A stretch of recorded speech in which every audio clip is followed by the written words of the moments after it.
Okay, so first two verses we had already spoken. I won't revise that. So verse number 3 was about the Lord chastising Arjun by speaking some difficult words and calling his behavior as something which doesn't suit him, uh, because of which Arjun is expected to perform like a Kshatriya and fight. And while doing that, he is saying it is a weakness of heart. Shudras do that. It is something like an impotence that he is doing it. Then Arjun immediately cross answers him in a rhetorical manner. How can I kill people like Bhishma and Drona who are worthy of my worship? Let alone killing them, I should be worshipping them. Okay, and it's not right for me to kill them. And then he goes on to speak that they are my gurus, they are great people, even if they may be performing certain wrong activity by not speaking up in at the time when Draupadi was attempted to be disrobed, or at this point of time when they are siding with Duryodhan. It is wrong, but still they are superiors. They are worthy of my worship. It's not right for me to fight against them and kill them. In the verse 6, he is expressing his factors of indecision to state that I don't know whether fighting and killing them is good, or fighting and getting killed is good, or leaving the war and going for begging is good, or trying to wait for Duryodhan to come and ask for forgiveness, or expecting a truce to happen, or something like that. Neither fighting nor not fighting is any option available. And that is when verse number 7 comes in, which we spoke about. In front of Duryodhan, that Lord, despite that, the heart of Duryodhan didn't change. To expect this, that this last moment Duryodhan's heart will change is also not possible. So many options were thought of, but none of them seemed viable. And that is the reason he is saying, Abhi main karu to kya karu? I cannot even stand on this chariot. I cannot fight. If I fight, that's going to problem. If I don't fight, it's going to problem. I cannot run. I cannot go beg. I cannot ask Duryodhan to say sorry. I cannot go and say sorry. Kya karu main? None of the options that he is able to think of is viable. And this then now leads to the next verse.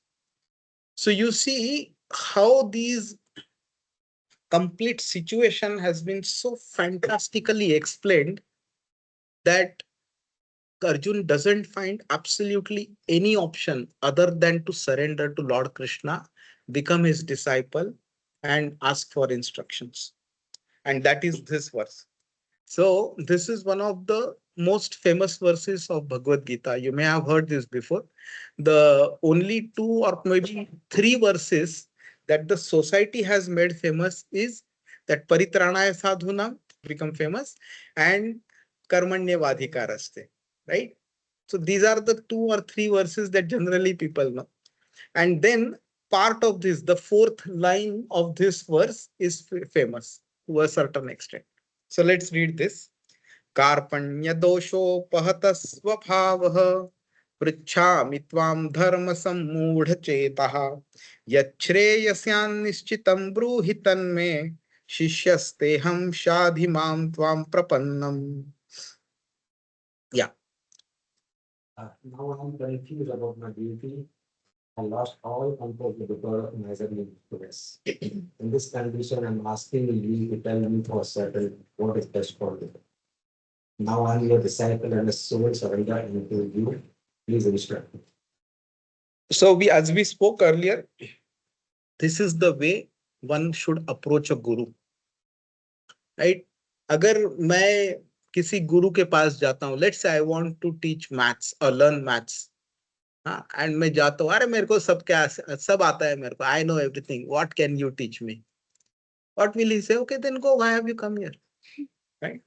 If I say, I'll give this example. There was a batch of students. Won't describe them, otherwise it will look offensive. There was a batch of students where I was supposed to give a lecture to for project management. And first half an hour, 45 minutes, none of them said anything. So I said, what happened? No questions. "No, we know everything about this." I said, okay, then let's have a question answer session. None of them could answer a single question. Okay. After a while, then the receptivity improved. So what happens is until you realize that don't know sufficiently, the receptivity to the new knowledge doesn't increase. And their initial, in the first half an hour, 1 hour period, the way they sat was one person had kept a leg on another's chair and that way. So this was, and then later it became normal. So when you want knowledge, you have to display the physical and mental gesture accordingly. So the best way to obtain a knowledge is to bow down to the guru at his lotus feet. Okay, surrender unto him completely, serve him, make him happy, and then ask your questions. Your guru will not gain even a single paisa worth any benefit by giving any knowledge to you, but you will get everything, you will gain everything. So the guru who is material money oriented guru, he will not mind you coming in any manner, speaking in any manner and trying to obtain knowledge, because he wants money. He is not concerned about you getting knowledge, or he is concerned only about money. But a guru who is selfless and who is actually a bona fide guru will never ask for any money, and he will expect you to be sincere in terms of obtaining knowledge. And that sincerity, we as the students, we show by surrendering unto him, following his instructions, and performing our actions accordingly. So one of the way to surrender is to first bow down, touch our head to his feet, and then ask for any forgiveness if we have committed any offense, and then do serve him, and then uh, obtain knowledge from him. And as we spoke earlier, spiritual knowledge is something which you cannot get with arrogance, pride. It only comes with submission and humility. It only comes if a guru is pleased with you. If it comes only if Krishna is pleased with you. Otherwise, it doesn't come. So I always mention in my other classes that it's not just when you are giving a lecture that you should bow down to your guru and Krishna, do prayers, but every time you sit in a lecture to receive knowledge from somebody, prior to that, you should bow down to Krishna, do namaskar to him, ask for his mercy so that you can understand this knowledge. Otherwise, you won't. Otherwise क्या होगा, next month हम लोग बैठेंगे, what did we do in the previous week or month, we will not remember anything. So now what is he saying? Firstly, he is acknowledging he is confused. He doesn't know what's right, what's wrong, what to do, what not to do. So he is acknowledging. तो गुरु के पास अगर हम लोग जाते हैं and if you से भैया I am not confused, clarity है मेरे पर, तो आया क्यों है फिर, तो why have you come here? So he is acknowledging, yes, I am confused. What is dharma? Dharma sammudha chetaha. So what am I supposed to do? What is right? What is wrong? I do not know. Okay. And this is calling as miserly weakness.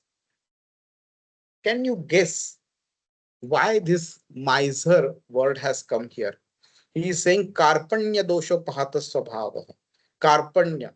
Kripana is the word and the adjective form is karpanya. So where does the question of miser come in this context? Any guesses?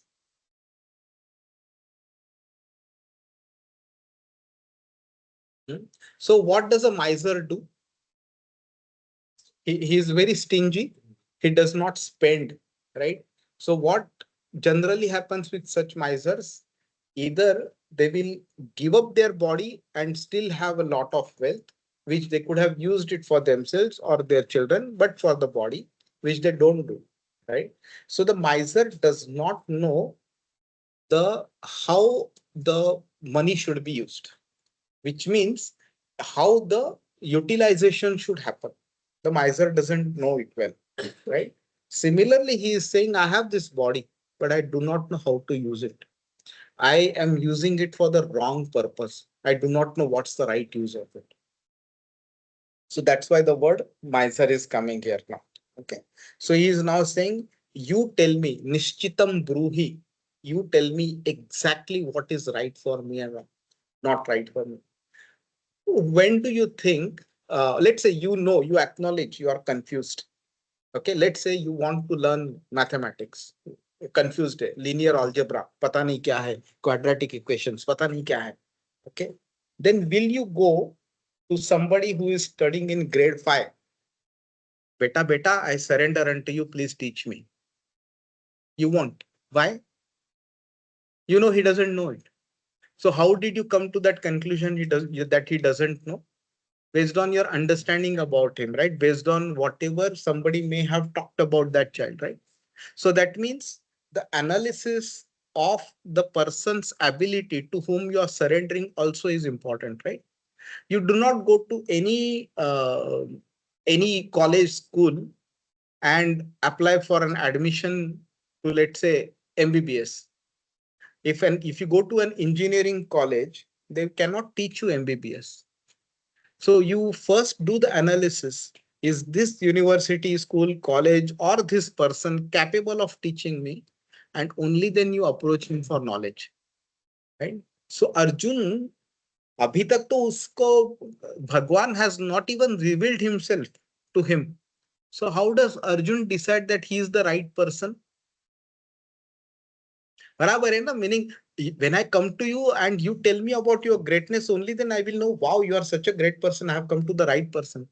But before coming to you, I knew nothing about you. On what basis did I take the decision?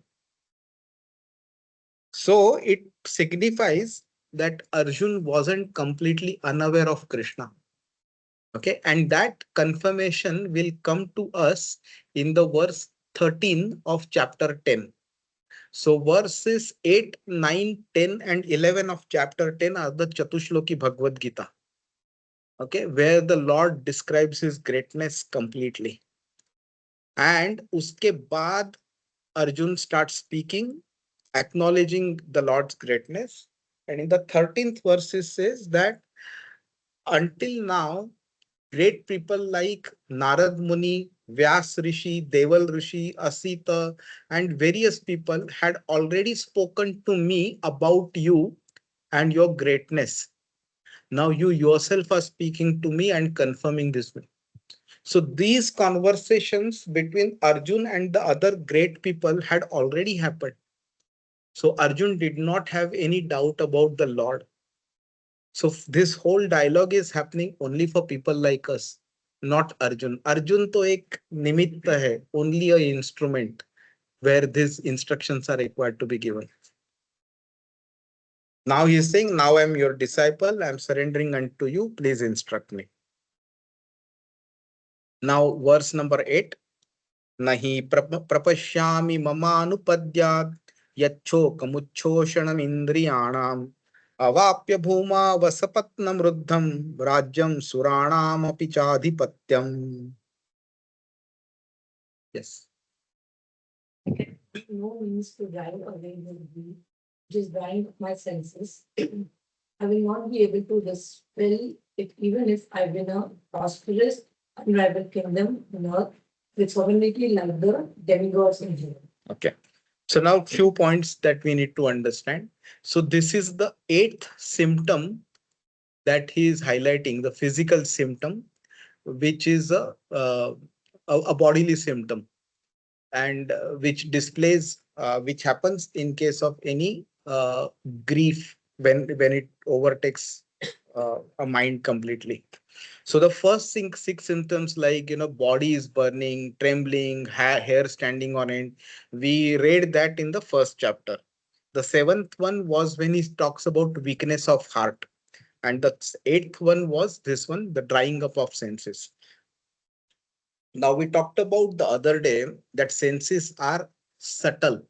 They do not have physical characteristics. Like I can say my hand or my tongue. My tongue gets dried up. I know I need to feel water in it. But senses, they are not physical. They cannot be said, okay, it is 1 kg. My mind is 1 kg. My sense of smell is 5 centimeter or something like that, right?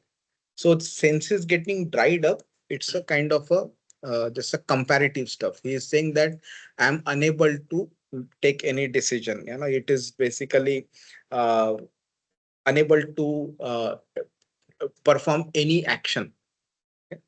So he is saying that this grief is so much that it has overtaken my senses, and I will not be able to dispel this grief, even if. Now there are 2 3 points come here. One is prosperous and unrivaled kingdom on earth. Okay. So how much a king is, his greatness is measured by how much kingdom he has, how much land he possesses. Then if that land is like this desert, okay, it's not no use. So it has to be prosperous as well. That is the second characteristic. Third is, even if it is prosperous, if you have hundreds of enemies around you, it is a not so good state. So he is using the word unrivaled kingdom. So there should be no rivalry also. There should be no enmity. Yeah, I may not have enemies around, but do I have complete powers? Not necessary, right? Let's say Switzerland. Switzerland, we have never heard of that country going into war against any other country, right? Maybe in the previous ages, but not recently. But does it mean that it has complete powers all over the world? No. So he is tracking about these 3 4 characteristics: unlimited land, completely prosperous, unrivaled kingdom completely. There is no enmity anywhere. There is no rivalry anywhere, and complete powers, sovereignty like the demigods in heaven, right? Despite all of these 4 conditions fulfilling and complete earth. Now, outside earth, he's not talking about, he's talking about the complete earth, completely prosperous, zero enemies, and 100% power. Even if I get, I do not want it at the cost of killing my relatives. Now, when a person reaches this stage, you cannot entice such a person by anything material, right? If let's say, if somebody comes and tries to entice me, let's say कुछ bribe देने का try कर रहा है, whatever it is, but if they cannot satisfy me with anything material, how can they bribe me? No way. So he has reached that stage, and now only spiritual advice can help him. That this is the stage now. Okay. So now we are just 2 verses away from when Krishna will start speaking. Now these 2 verses, 9 and 10, are spoken by Sanjay. Okay. Sanjay uvacha eva muktva ऋषिकेशं गुडाकेशः परन्तपः न योत्स्यैति govindam उक्त्वा तुष्णीं बभूवः. Translation. Sanjaya said, having spoken thus, Arjuna, chastiser of enemies, told Krishna, Govinda, I shall not fight until silent. Na yotseiti govindam. You might have heard this statement in case you watched Mahabharata. So this is a kind of uh, a famous phrase. So Dhritarashtra became extremely happy when Sanjay said this. Wow, the whole of Pandavas, they were banking only on Arjun to be able to fight and win. If you practically look at it, Bhima was no match for Bhishma. Archery तो दूर की बात है, even with Gada Yuddha also no match for him. Bhima may have power, but Bhishma had intelligence. So, other than Arjun, Bhim was the most powerful among the Pandavas. If he alone cannot do anything for Bhishma, then the only person who could stand up to Bhishma and Drona was Arjun, right? And this is the only reason why Duryodhan was extremely confident. Ki, what can the Pandavas do to me? I am being supported by Bhishma and Drona and Karna. What will happen to me? No way will I lose the war. I will win. That is what he was thinking. If you remember, we in the first lecture when Duryodhan was describing the armies on both the sides, I asked a question: what mistake did Duryodhan did in the description? Does anyone remember? Okay. One was the way he called up for the past tense. Correct. That was a grammatical mistake. Yeah, exactly. So he thought, Krishna to not going to carry any weapons. He is useless. What is the point in taking him on our side? Better to have Narayani Sena. So he was very happy with getting Narayani Sena. And this is precisely the mistake he did with assuming that Bhishma and Drona are with him and they can easily overpower Pandavas. But अभी कैसा है कि Arjun is in such a state when he says na yotseti govindam. This is the same mentality which Dhritarashtra also carries, because of which he became very happy. Okay. Now, if you remember, I mentioned in the previous class that happiness of Dhritarashtra was momentary, and Sanjay levels him down in verses 9 and 10. Okay. Now we will see the verse number 10. What Sanjay says. तमुवाच ऋषिकेशः प्रहसन्नीव भारत सेनयोरुभयोर्मध्ये विषिदन्तमिदं वचः. Yes. At that time, Krishna, smiling in the midst of both the armies, spoke the following words. The grief stricken Arjun. Okay. देखो कैसा आदमी है ना ये कृष्णा. इधर अर्जुन रो रहा है और वो हंस रहा है. Why do you think Krishna is smiling? Yes, but what makes him smile? That's surrendering completely. That he has done. Who is ready? Arjun is ready for what? Fighting? Okay. And what makes Arjun smile? Krishna smile? I can now give this. Exactly. Excellent. Excellent. Excellent. So let's take an example to understand this one. Okay. So who knows this term called as Google Doctors? Yeah. So many people are Google Doctors today, right? So what do these Google Doctors do? They go to visit a doctor, do all their analysis, and then they tell the doctor, you don't know anything. I know everything. I know my body. I know the ailment. So you just prescribe the medicine, give it to me, I will go. Right? Let's say a person goes to a doctor. The doctor doesn't get even time to diagnose. This Google doctor says, okay, I know this is the problem. Please just prescribe the medicine and give me. The doctor prescribes, okay, say, go. A week later, this person comes, no, doctor, you know what? That diagnosis wasn't so perfect, but I've done more study now.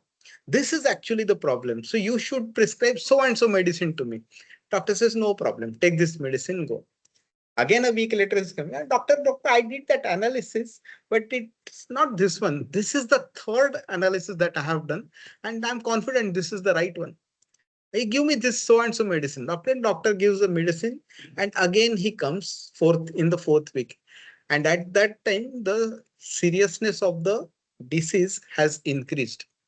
At that time, this person says, Doctor, I'm really sorry. I did not trust your ability.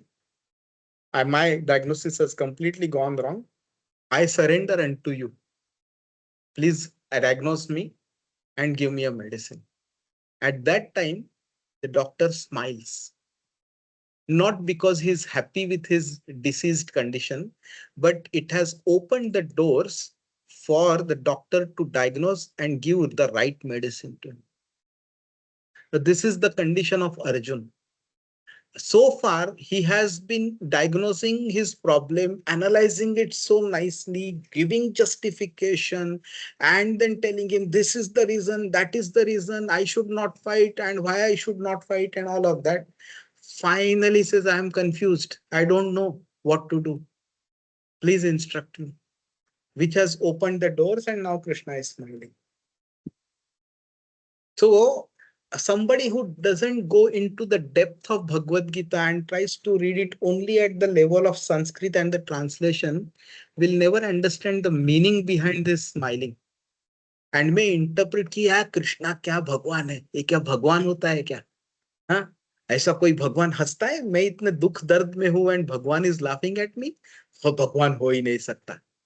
These are the incorrect thoughts that can come to somebody's mind if you try to interpret based on your own analysis. Okay. Any questions so far? Any questions? Nothing? Sajid, Jidesh, any question?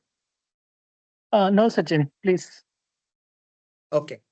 So now the superhero of Bhagavad Gita, the Supreme Lord Shri Krishna, will start speaking. So that's why this Shri Bhagwan Uvach and the first Shri Bhagwan Uvach, although it is Bhagwan Uvach, technically both are same, but the perspective with which the Lord spoke are different. Previously, he spoke as the friend of Arjun, trying to incite him more and more anger and frustration and irritation in him. Now, this is the guru of Arjun who is speaking and giving him instructions. Now, the first thing that a guru does is make the student unlearn. And by sometimes you have to speak harsh words. Okay. So what is Arjun, the guru of Arjun saying now? Shri Bhagwan Uvacha Ashochanan Vashocastvam Prajnavadamscha Bhashase Gata Sunagata Sumscha Nanushocanti Panditaha. Yes. You want to read?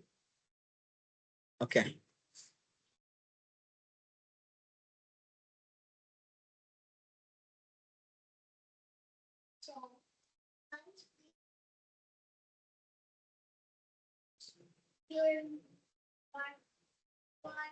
Morning.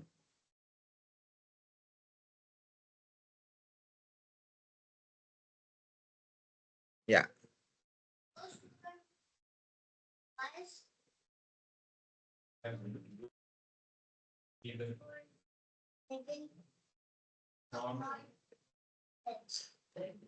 Thank you. So now what is the Lord saying now? So first he is saying, you are speaking words like a learned person, but actually you are a fool. And so this is an indirect way of saying you're speaking learned words, but actually you're not a learned person. Right? So why? Because you're mourning, you're sad for what you should not be sad about, and you're not sad about what you should be sad about. There is something which is not worthy of grief. There is something which is worthy of grief. You are not being sad about what is worthy of grief. You are sad about what is not worthy of grief. So now, what is he referring to? What do you think? Okay. So another point we need to understand is the first word that the Lord speaks in Bhagavad Gita when he takes up the role as a guru is Ashochan. Ashochan meaning don't worry. Not worthy of lamentation, meaning not worthy of being worrying about. And one of the last verses, the last instruction he gives in Bhagavad Gita is Ma Shuchaha, don't worry. Which means I will take care of everything, you don't worry. So what is he actually hinting here? What is worthy of grief and what is not worthy of grief? What do you think? Sajid, Jidish, any comments from your side? Uh,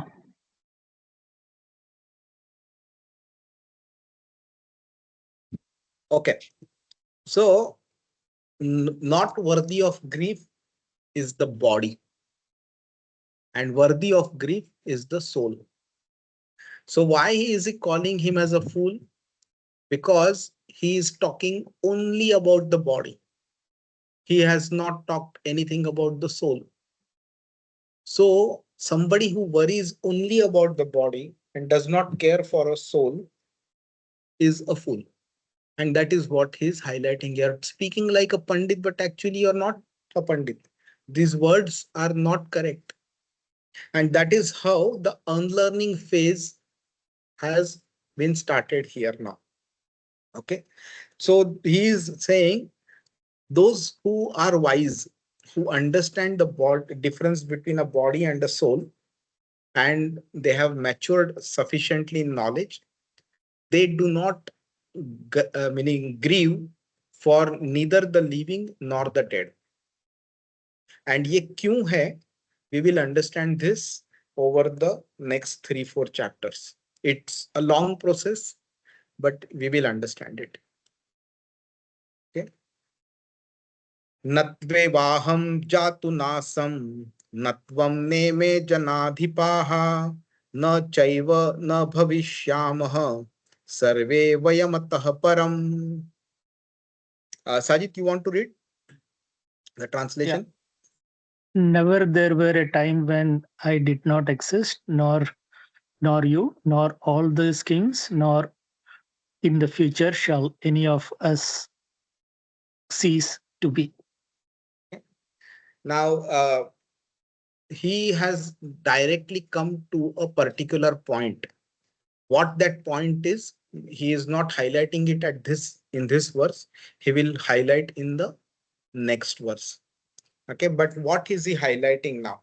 He is saying that you are lamenting for these kings. You're lamenting for your grandfather, your teacher, and all that. But there was never a time when they did not exist, nor will there be a time when they will not exist. Okay. So they, prior to getting this body, they existed. After giving up this body also, they will exist. So he is talking about the soul, not the body. This also confirms one more point. Many a times, or certain sections of the society, they have a incorrect understanding about moksha. They think that Atma Paramatma mein विलीन हो जाता है. I'm not sure if you have heard of this, but there are certain then Atma विलीन हो जाता है. Now that philosophy is refuted by the Lord here and throughout Bhagavad Gita. This is just the start. Just this verse alone is sufficient to refute the philosophy. Never was there a time, nor will there be any time in the future. So अगर मोक्ष के बाद मैं विलीन हो जाता हूं, तो that means in future I cease to exist. But the Lord is saying ऐसा कभी होता नहीं. So he is refuting that philosophy here. Now comes something called as a fundamental verse of Bhagavad Gita. This is the most or the simplest of the verses to understand, but the most difficult to implement. Okay, after reading Bhagavad Gita or Bhagavatam for decades and decades, or even lifetimes and lifetimes, if one who is able to implement this verse practically in their life, he should be considered as a great person. Okay, so let's understand this one. Dehino asmin yatha dehe kaumaram yauvanam jara तथा देहांतर प्राप्ति धीरस तत्र न मुह्यति. Jidish, you want to read translation? Sure, Sachin. As the embodied soul continuously passes in this body from the boyhood to the youth to the old age, the soul similarly passes into another body at death. A sober person is not bewildered by such a change. Thank you. So now the soul concept has come in now here. Okay. Before I go into the depth of this verse, okay, did you expect after hearing Arjuna's questions that the Lord will start speaking about the soul? Nahi na? What you will expect? Are nahi, nahi, it is good because of X reasons and Y reasons you should fight and all that. Right? These kind of answers. Lord trashes all of that and it directly comes to the concept of the soul. Why? Because once you understand this, all questions automatically get answered. It also brings to a point of discussion. Take any scripture, absolutely any scripture. Take it from any religion. The various topics that are described in all these various scriptures, every religion I'm talking about, okay, they will end up at the topic of soul at the most, right? Many of them may not end up at the soul. Many may end up even before that and still remain at a bodily level. But at the most, they will end up at this level of the soul. Look at Bhagavad Gita. The first verse of Bhagavad Gita, when the Lord starts speaking as a guru, starts from the topic of the soul. So you can imagine the level of this scripture. Where others try to jump and climb and reach up to that height, by the end of that scripture the Lord starts from that point onwards and takes it upwards. तो आप इसको समझो ये level क्या होगी इस scripture की. Okay, so what is he saying? That when a child is born, let's say when the child is in the womb, okay, the body starts developing. At a certain point of time the child comes out of the mother's womb. Then he becomes a kind of a 5-year-old child. Then he becomes a youth. Then he becomes a boy or a young one, and then adult hota hai. Fir he will become old and he will die. Correct? So what the Lord is saying, as this transition goes from one stage to another, similarly, meaning as the body goes from one stage to another, similarly the soul goes from one body to another to another to another. Okay, now take another concept. How many, or you don't need to name, but think of any scripture who refutes reincarnation, right? You can think of many. This is the scripture which at the start of the philosophy itself is confirming reincarnation, right? Can somebody defeat this philosophy? Right? Even at the logical level also not possible.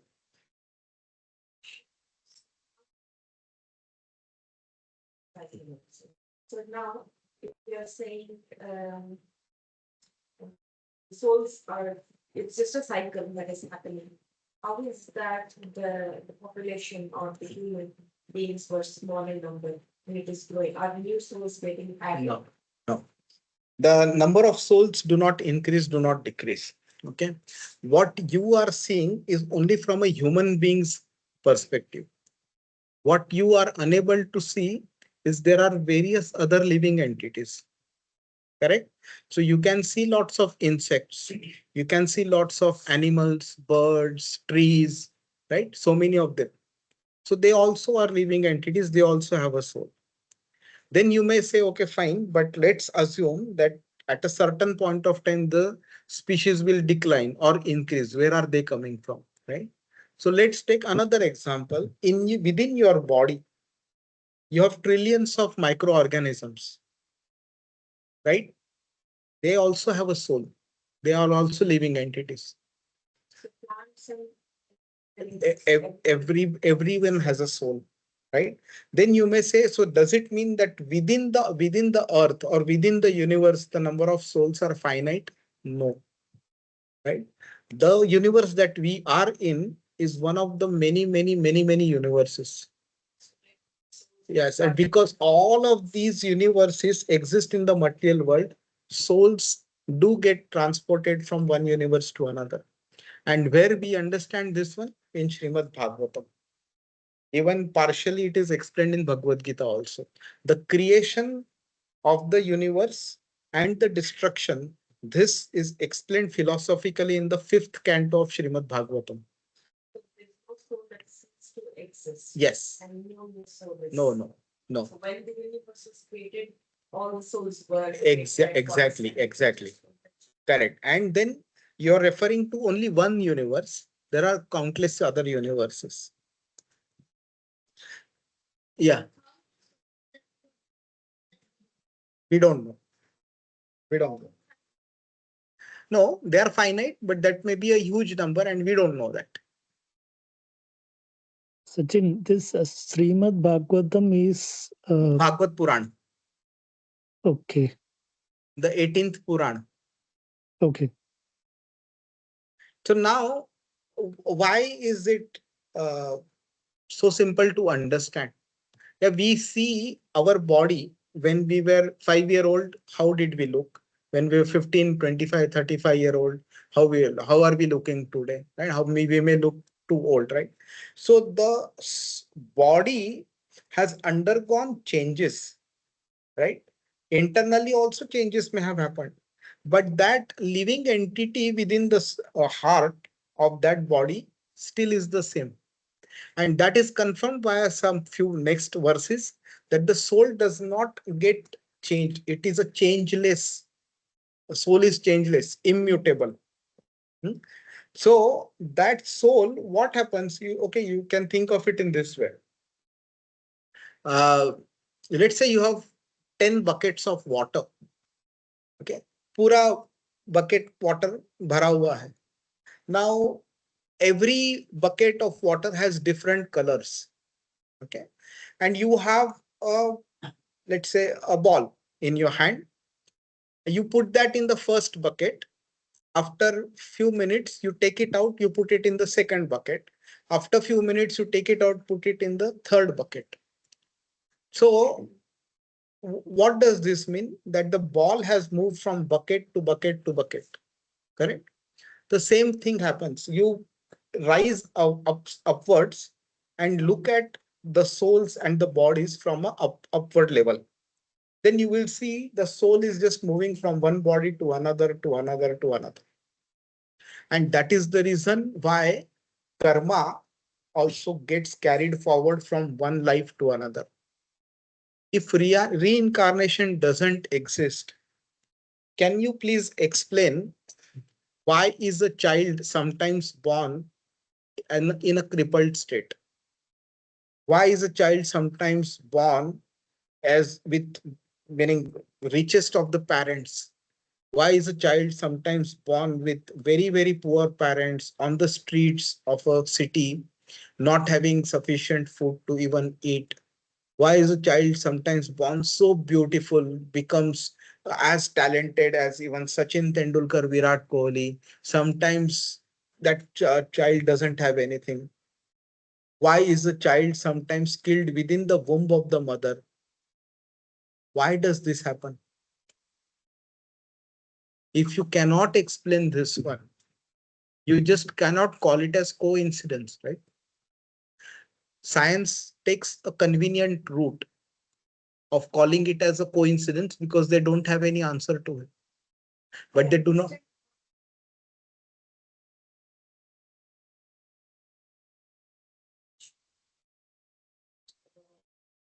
Okay.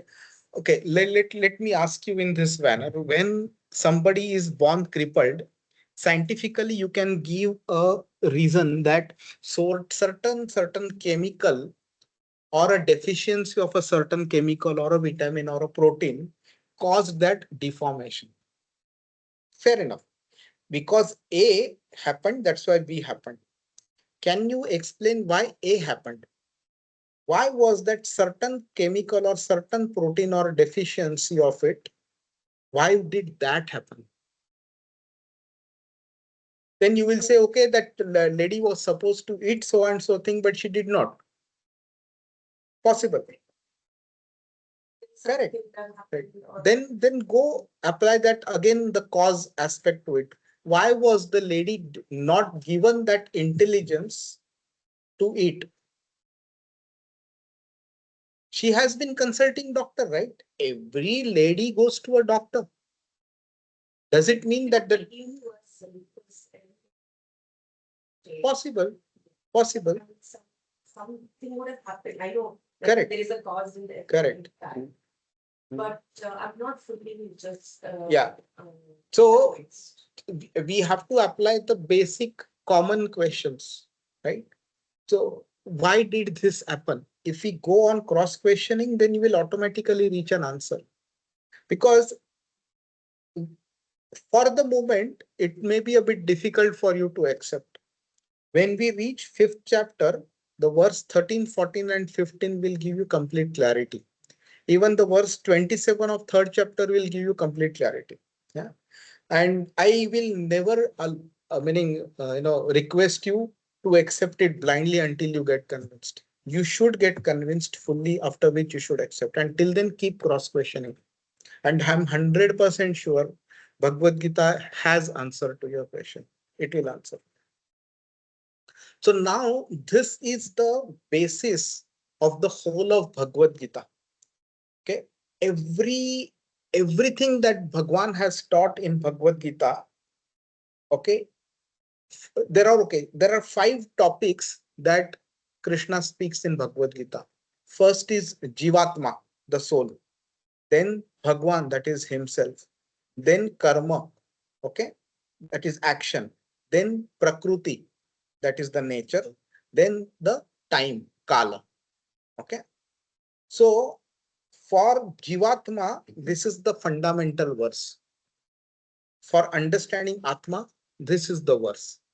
Okay, everything that we read about Bhagavad Gita should be seen from the eyes of these verses by the using the lenses of this verse. Then things will become very clear. Okay, time is available. We'll just do 2 more verses until verse 15. Then Bhagwan switches to a new section of the same topic. Matra sparshastu kaunteya shitoshna sukha dukkhada agamapaino nityastam sitikshasva bharata. Agastya, you want to read? Sorry.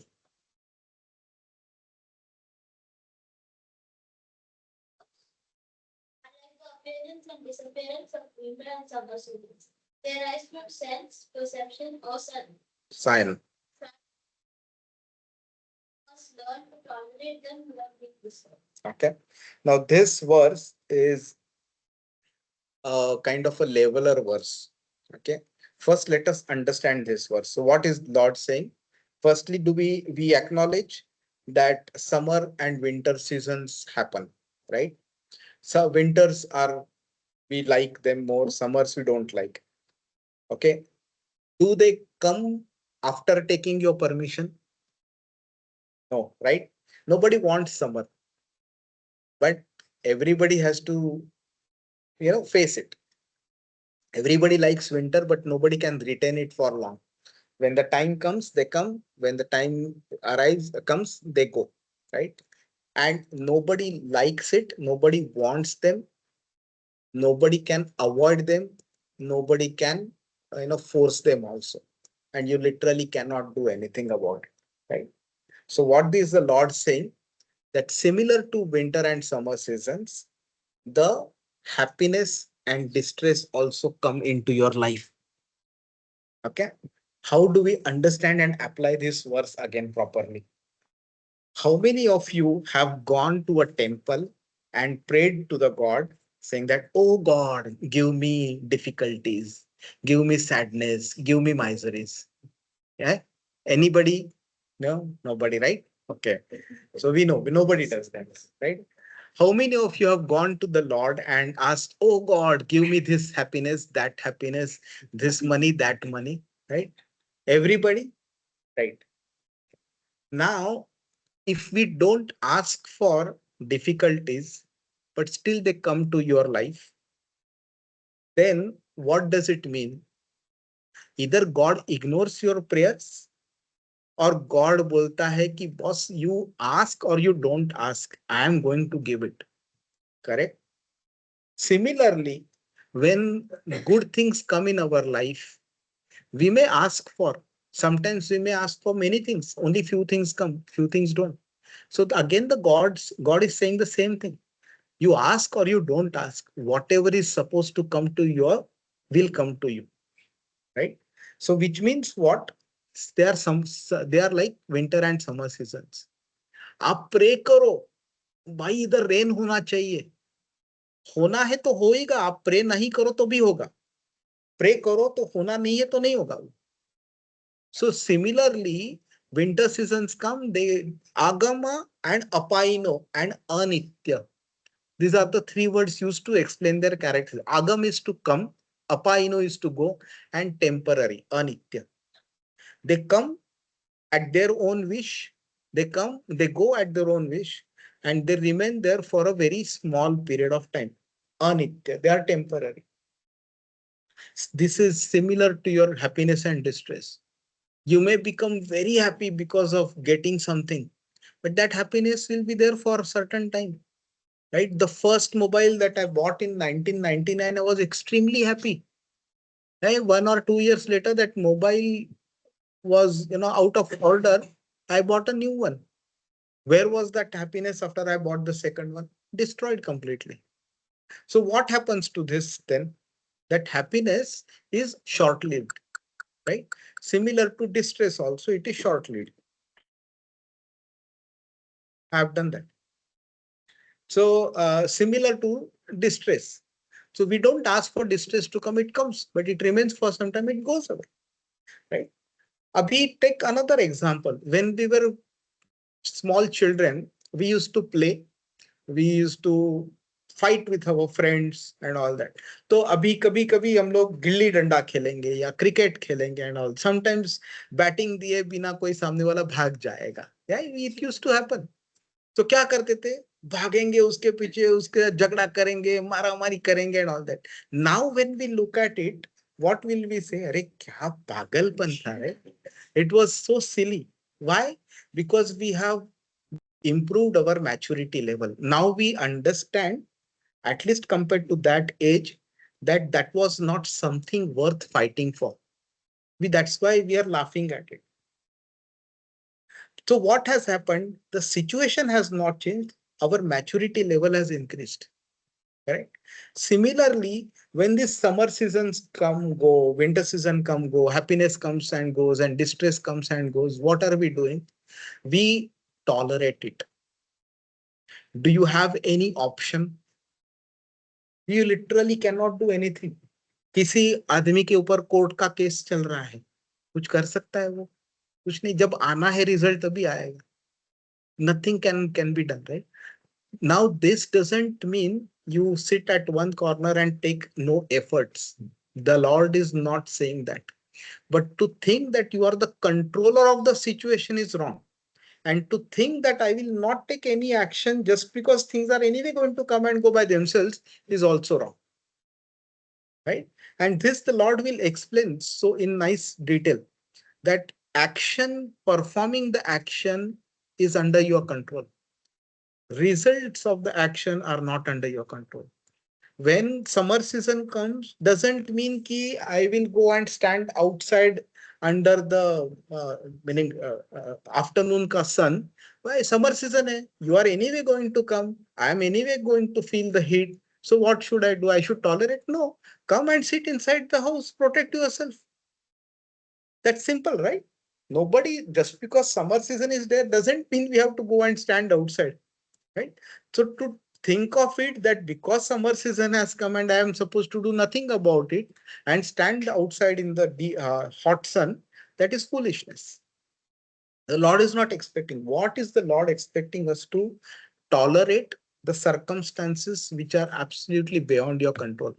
That doesn't mean the Lord is asking us to not perform any action against it. So this is applicable when there are certain scenarios that happen and people keep crying, ये मेरे साथ क्यों हो गया, ये मेरे साथ क्यों हो गया, मैं तो इतना अच्छा आदमी हूँ, I never do any harm to anybody, मैं झूठ नहीं बोलता हूँ, किसको फंसाया नहीं, ये नहीं किया, मेरे साथ क्यों हो गया. That is because you do not know what you have done in your past life. You do not remember your past karma, maybe in the same life itself. You do not know all of this. That doesn't mean you do not deserve this. Okay. So this particular verse is now actually teaching us the aspect of happiness and sadness, that they are temporary. They come without informing you. They go without taking your approval. Okay. They come at their own wish. They go at their own wish. So the only thing we do is tam stitikshasva bharata. Learn to tolerate it. Can we do that? In the first class Bhagavad Gita, it is too much to expect. Okay, this will be the last verse for today. Then we'll close off. Yeah? Yam hi na vyathayantyete purusham purusharshabha sama dukkha sukham dhiram so amrutatvaya kalpate. Yes, you want to read?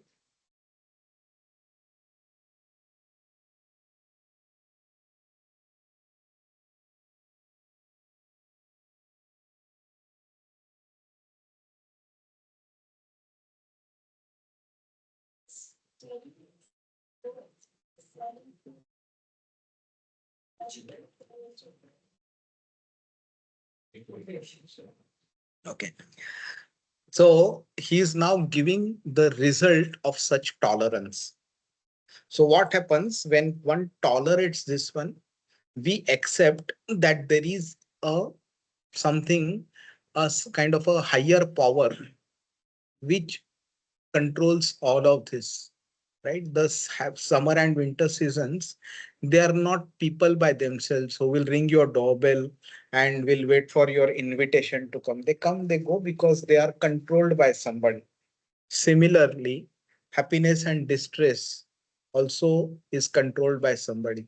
And we took an example last time, right? When a child scores good marks, you give them some gift or reward in proportion to the good activity performed or the marks received. Correct? You do not give them which is completely disproportionate, right? So in similar situation, when happiness and distress also comes, they also come in proportion to the good or bad karma that is committed by someone. So then who decides? If there is no controller, who decides that this is a worthy reward for the for a particular action? Somebody has to decide, right? If nature is God and nature is cannot be personified and nature is not a person, so how can nature decide what comes my way, what doesn't come my way? Random अगर होता है तो कभी ऐसा होना चाहिए ना कि 60% वाला स्टूडेंट जिसको 60% मार्क्स मिले हैं, he should come first one day. Why is always 97% student coming first? Sometimes it should, sometimes some reward should be random. Why does it not happen that way? Right? So there is some controller. And if this controller knows what is a right proportion, what is right for you to get as a reward or as a punishment, he also knows how much to give you. And based on that, he is giving you. So he is not an unjust person who is giving you something because it gives me sadistic pleasure. I like becoming cruel to somebody and harass him so much that when I see the tears in that other person, I feel so much happiness. It's not like that. So this is being controlled by somebody. So then what alternative do you have? You are only getting what you have, what you deserve based on your past karma. So the only option you have is to tolerate. And when you tolerate by accepting that there is a superpower, then you become eligible for liberation. These things may sound a bit difficult to accept right now, but just hold on for some time. We will go into the depth of it in the second chapter, third chapter, fifth chapter, and things will be clear. Okay. So we'll stop here now. Any questions or overdose हो गया है? Sajid, Jidish? Sachin, Bhagavad Gita is part of this 18th Purana. No. Bhagavad Gita is part of Mahabharata. Bhagavatam is that 18th Purana. What is the connection that you spoke of Bhagavad Gita and Srimad Bhagavatam? Okay. So Bhagavad Gita is spoken by the Lord. Bhagavatam is spoken about the Lord. It is spoken by various rishis, munis, Narad Muni, Vyasdev, Shukadev Goswami, Sutta Goswami, and all of these have been compiled into these 18,000 verses. It was spoken after the Lord went back to his kingdom.